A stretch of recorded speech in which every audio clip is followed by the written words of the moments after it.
2/3 of our economy. This is what's different than what we had in the Great Depression. This line is our economy.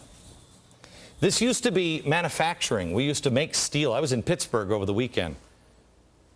We don't have steel.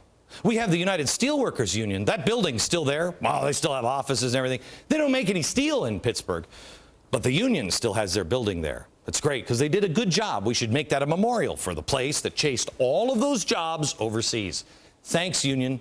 I looked for the union label. These jobs used to be all about what? Creating stuff, selling cars, refrigerators. Now, 2/3 of the economy. That's why George Bush gave us the worst advice we could ever get. Go out and do your patriotic duty. Spend. Because if you don't spend, the economy stops. If you're in deflation and you don't believe that things are going to turn around, why are we going here? Because you know what we're doing in Washington does not start the engine. So you're like, hold your money. Hold your money. If it ever does start back up any place and we miss this magic moment and we try to pull all this money back, the Fed this is all your tax dollars put in here. This is all the stimulus. Trillions all in here. Just keeping things afloat. If we miss this, and we hit it here, but we're way down here, and we don't hit it, all of this money can't be sucked out. Hyperinflation. So you go from not being able, you could buy anything. You could buy a mansion because of deflation. You could buy anything. To overnight not being able to afford a loaf of bread. See, everything in Germany was very, very cheap. And then all of a sudden you needed a wheelbarrow to be able to buy a loaf of bread. And in fact, they used to pay you every couple of hours. You'd go to work, you'd get paid at 11 o'clock. People stopped, went out and bought groceries because they knew in 2 more hours, those groceries would be double the price. You just have to understand that the magic we're playing in Washington has never worked before. Never. Never worked before. When they say deflation, know the first thing, it means they're going to have more money to spend. They're going to just come up with all kinds of things to fill this hole. Back in a minute.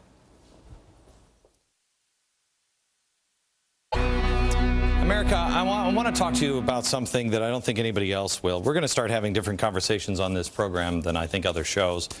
And it may seem unconnected to the news, disconnected from the news, but it is not. And I just ask you to trust me on that as we move forward. Progressives and radicals need the cover of darkness because they know that Americans would never willingly go along with a lot of their plans. They just have to push it through. The Weather Underground admitted as much. Saul Alinsky, the ends justify the means. Progressives have no problem lying, cheating, stealing, doesn't matter if it achieves the desired result. Now, here's where it gets dicey. Issues of faith. Faith is not off limits. I have been boycotted by the president's spiritual advisor, Jim Wallace. And all I did, good old SDS member, Jim Wallace, was warn people about social justice. And I was shocked. I was shocked at how fast the bag of bricks was leveled at my head. Here's what Wallace says. The Bible is clear. Social justice is an integral part of God's plan for humanity. The Bible is clear. Now, let me show you this. I was reading this over the weekend. C.S. Lewis, The Screwtape Letters. Boy, you should read it. It's like it was written today. Actually written at the same time that Road to Serfdom was. On the other hand, we want very much to make men treat Christianity as a means, preferably, of course, as a means to their own advancement, but failing that, as a means to anything. This is the devil talking to one of his minions. Even to social justice. The thing to do is to get a man at first to value social justice as a thing that the enemy, meaning God, demands, and then work on him on a stage which he values Christianity because it may produce social justice. Tough choice. Do I go with Jim Wallace or C.S. Lewis? That's a tough call. I'm going to have to Now, I'm going to make the decision. C.S. Lewis. You also have the president. They had been attacking me for something else. The president talks an awful lot about collective salvation. Listen. It's because you have an obligation to yourself. Because our individual salvation depends on collective salvation.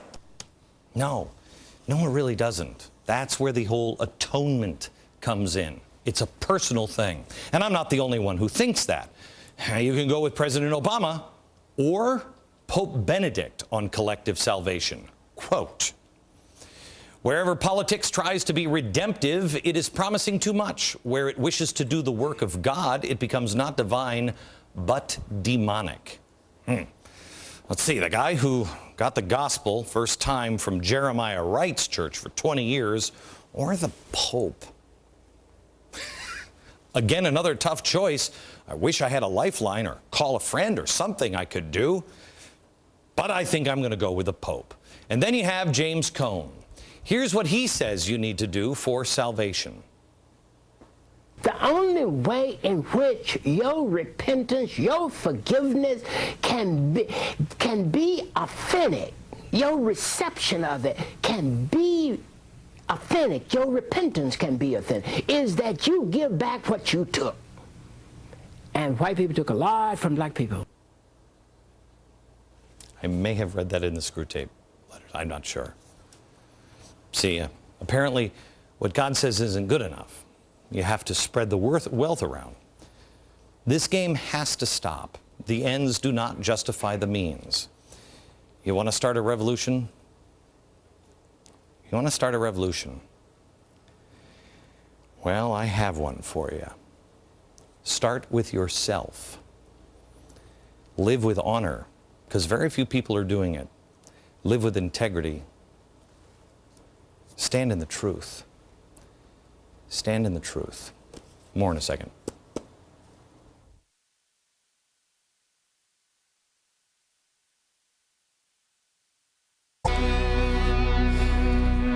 If you watch this program and you are, you just happen to watch this program and you watch it because you respect me, I ask for your faith one more time. 3 or 4 years ago, I said to people, get your money out of the stock market. It's a game, and it's going to come crashing down, and everybody said that I was a fool. A few people did, and they saved their fortunes. I told you in the last year about financial reform and health care. I told you how it was going to come down. I told you it was about redistribution of wealth. They denied it until now. You see who they've appointed. I told you that Congress, I begged the congressmen and senators, please, don't you see you're making yourself irrelevant? They're irrelevant now. I told you in January that racism was going to be the main thrust of this election. And here we are. May I ask you to ponder and consider one thing. Please get yourself into a place to where you know what is true.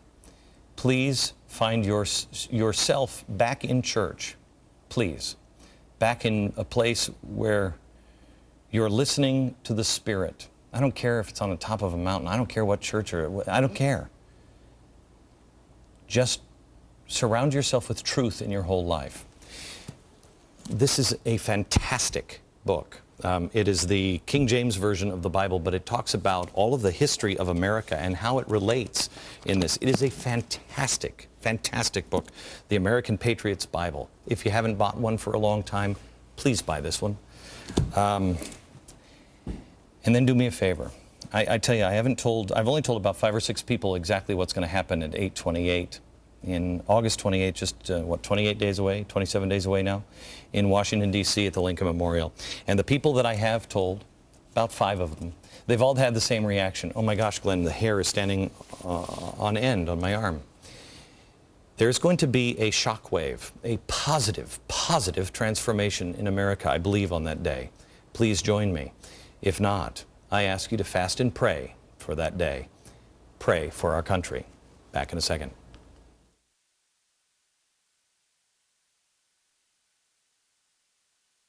Thank you for spending a Monday evening with me. On tomorrow's show, I'll show you who's controlling the message, the media, who's financing it, and who is spreading it. The web of truth. That's tomorrow night from New York. Good night, America.